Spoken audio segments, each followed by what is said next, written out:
d'abord en tant que talibé ak mbokk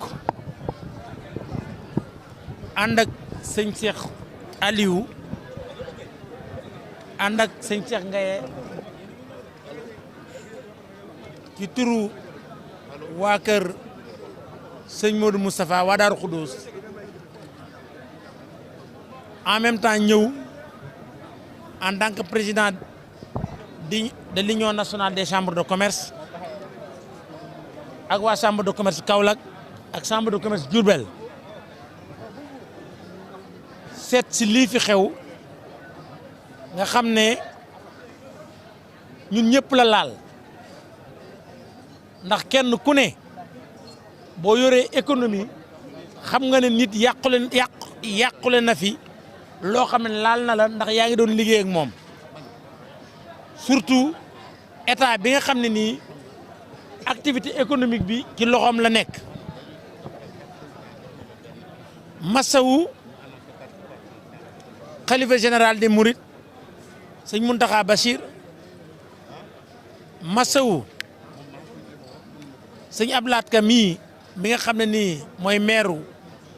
Touba ba pare nekkaat premier vice président chambre de commerce bu Diourbel masawu délégué marché bi masawu association ACIS ak association yeneen yi fi nekk yëpp di wax rek ne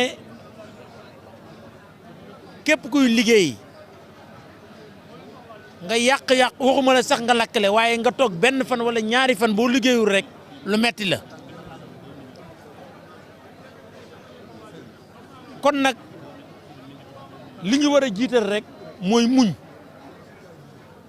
ndax yàlla moo ñu ko wax yàlla da daan jël yonent bi ak ñim àndal nattu leen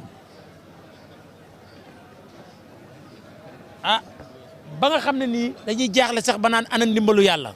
masathumul ba'sa wa daraaw wa zilzilu hatta yaqulu rasul wallazina amanu ma'ahu mata nasrullah kon nag suñu yàlla nattoo ñun nañ ko muñ loolu mooy ab jaam waaye nag jéem nuñ mën a góorgóorlu reprendre suñu liggéey waaye dox ci yoon woo xam ne tamit danañ fexe ba loolu du ñu dal te loolu niñ mën a fexe ba du ñu dal ndimbalu état bi la ndax kat man fii li ma fi gis nit ñi tabax nañ seeni centre commercial waaye sécurisation ba nga xam ne nii bu dara amee dana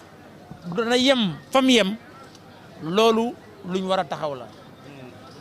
kon nag président de la république yónnee fi ab lim 50 millions loolu dañ ko koy gërëme ndax ndimbal moom lu la ca nit jox rek ndax moom lañ dénk alal réew mi lu mu ca joxe rek dañ ko war a gërëm man tamit en tant que loolu ma leen wax ma andi woon sama participation tamit xam naa c'est symbolique muy 2 millions ma teg ko ci loxol maire xam naa mu xool ci loxol ku mu koy teg di ñaan tamit opérateur économique yi wa taawanu alal birri wa taqwa nañ jàppalante rek kenn ku ne loo man ñu dajale ko jàppaleen ko ñoom xalaat ñaan gouvernement bi tamit programme yi mu am pour mën koo def mu ñëw laaj leen ñoom lan lañ bëgg ndax wax dëgg yàlla li may gis gouvernement bi am na yéene pour tabaxaat marché bi waaye li ci ëpp solo fi coow liy ëpp mooy dañuy dem xalaat dikk ne lii la ñuy def buñ dikkee ñu rejeté ko nañ dikk laaj ñi nekk ci marché bi ñu concertation ne nan lañ ko mën a defaree ba ñëpp xaj fi mu am sécurité jàmm am fi yaakaar naa lépp lu am loolu yàlla danañ ci dimbale man daal noonu laa ki gisee loolu rek laa leen mën a wax mënu maa wax lu ëpp loolu metti na ma lool nag waaye doomu kii sëñ Abdoulaye da daan wax ne doomu aadama dafa wax ne mënumaa naqari lool ndax su neexoon yàlla du am yàllaa ko dogal li tax mu dogal ko xam na ko kon yàlla nañ ko yubadillahu sayyi'aati ma sanaat yàlla na yàlla def ba nga xam ne nii lu ñaaw li dana ko changé muy lu rafet président Moustapha Cissé Lo dafa xaw a jagadi mu yebal Serigne Bassirou Mbacké Ndiaye mu ñëw man tamit waa chambre de commerce ñëw nañ ak comme ni ma ko waxee ak waa ACIS bu Kaolack ñoom ñëpp ñëw nañ kon daal ñu ngi leen di masawu loolu rek lañ mën a wax ak suñu mbokk yëpp loolu daal la ci mën a wax jërë ngeen waaw. oui bon xam nga dongal daara bu ngeen di wax le français day compliqué toujours waaw c'est pas grave waaw ce que j'ai dit c'est que je suis venu en tant que talibé, habitant de Touba, accompagné de Serigne Cheikh Aliou et Serigne Cheikh Ngaye, la famille Serigne Maud Moustapha, sous notre guide de Serigne Cheikh Mbacké Madina. D'abord, recueillir la situation, vraiment d'être triste de ce qui se passe. Mais comme ce que nous disons, c'est la volonté de bon Dieu. Et de comprendre que ces situations arrivent de temps en temps. Mais nous pouvons réfléchir comment nous pouvons l'éviter. Pour l'éviter, il faut qu'une concertation, pour ce que le gouvernement souhaite faire, demande d'abord l'avis des commerçants, qu'ils soient commerçants, qu'ils soient ambulants, qu'ils soient propriétaires de chambres de commerce, centres commerciaux. C'est parce qu'ils ont la capacité de donner une réflexion que si l'État le suit, on peut dire que tout le monde, on peut cohabiter entre les propriétaires des centres commerciaux, les magasins, les ambulants, les commerçants, les habitants. Parce que si aujourd'hui on néglige les marchés, notre économie va s'effondrer parce que tout ce que nous fabriquons, c'est commercialisé dans les marchés. Donc je pense que la protection des marchés et l'encadrement des marchés devient une nécessité que nous ne pouvons pas se développer, que chaque fois qu'on entend des incendies ici, à Kaolack, à Ziguinchor et partout, et que nous sommes dans le monde, nous sommes dans la sous-région, mais pourquoi au Mali, au Gambie, tout ça, ils n'arrivent pas à avoir des incendies, tout ça, et nous au Sénégal, on ne peut pas rester 2 mois sans avoir un incendie. Donc, on peut dire que c'est la volonté de bon Dieu, mais le bon Dieu nous a bien dit, le bon Dieu ne peut pas, tant que vous ne changez pas vos habitudes, il ne peut pas, il ne changera ce qui est bon. C'est comme ça que je peux faire la traduction. Mais en tout cas, vraiment, nous sommes très désolés et amener notre contribution de 2 millions. C'est une contribution personnelle de Serigne Mboup. Je pense que les autres chambres de commerce ont été sensibilisées et qu'ils vont essayer eux-mêmes d'amener leur contribution, et aussi les autres commerçants, je pense que de l'entendre, amener leur contribution et de voir comment on peut faire pour que vraiment ces personnes qui ont perdu leurs avoirs de se retrouver et que l'État aussi continue à leur aider. Voilà. Nous l'avons pratiqué tout ça, donc je les félicite. Mais moi, je voulais beaucoup plus insister sur ce qui amène l'immigration et ce qui amène l'ambulant. Moi, je pense qu'il faut développer l'emploi. Nous ne pouvons pas sortir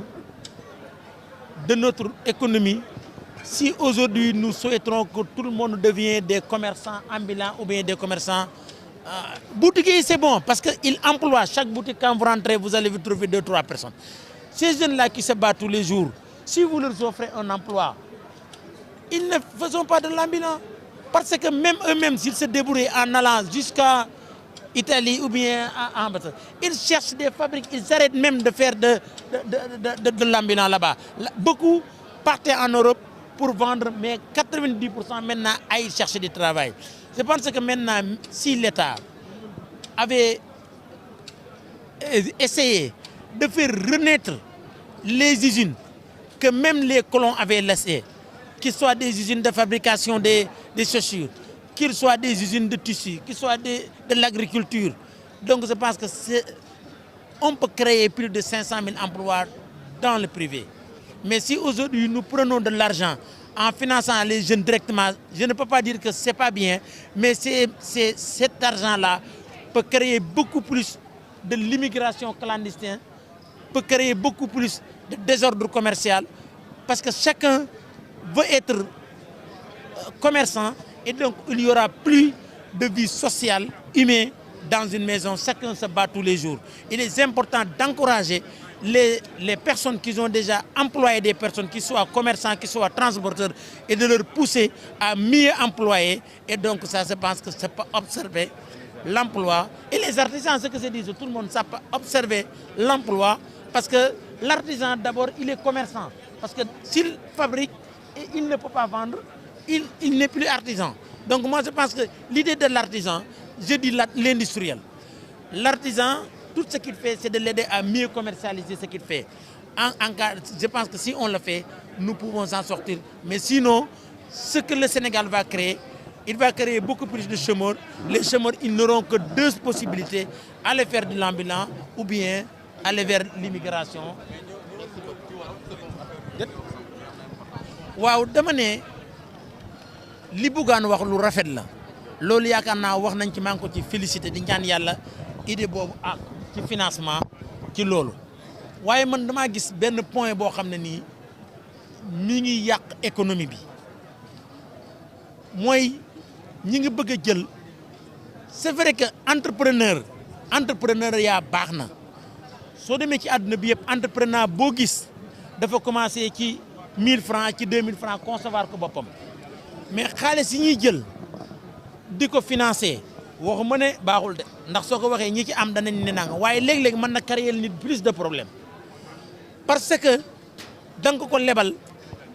amul yoon bu mu ko mën a utiliser mu endetté wala mu jël xaalis bi mu nar a yàq ci moom mu génn réew mi ndax koo ci gis ñu ci bari man dund naa ko ndax financé naa Easy boutique mais bu ñu demee ba boutique bi nar a yàqu la ñuy def mooy jaay ko fexe nuñ génn réew mi te loolu day créer situation boo xam ni mën na déstabiliser vie humaine man nag solution bi ma ci gis mooy fexe emploi mooy lan mooy usines yi fi nekkoon dox sëriñ si yi bay ñu fexe leen jàppale bañ gën a mën a bay employé nit ñi commerçant yi am boutique ñu fexe bañ jàppaleen bañ gën a mën a jaay xale yi xaw a génn ci ambulant parce que dafa metti xam ni may wax ñoom xam nañ ko waaye ambulant boo fi gis mënoo koo tere ambulant te joxoo ko emploi boo ko joxee emploi mën nga ne ko bul tegati fii di jaay waaye emploi muy am 100000 salaire am wala nangam moo gën fuuf ci jël xaalis financé ko mu dem essayer ci du dox mu def nangam man daal loolu maa ngi ñaan suñ bëggee tabax marché yi tamit comme li ma ci wax rek waxoon naa ko nañ ñëw laaj waa marché bi concertation am yaakaar naa ñoom am nañ xam-xam jox état bi ne ko yoon wii lañ gis moo gën ñu ñëw ne leen lii la ñuy def man daal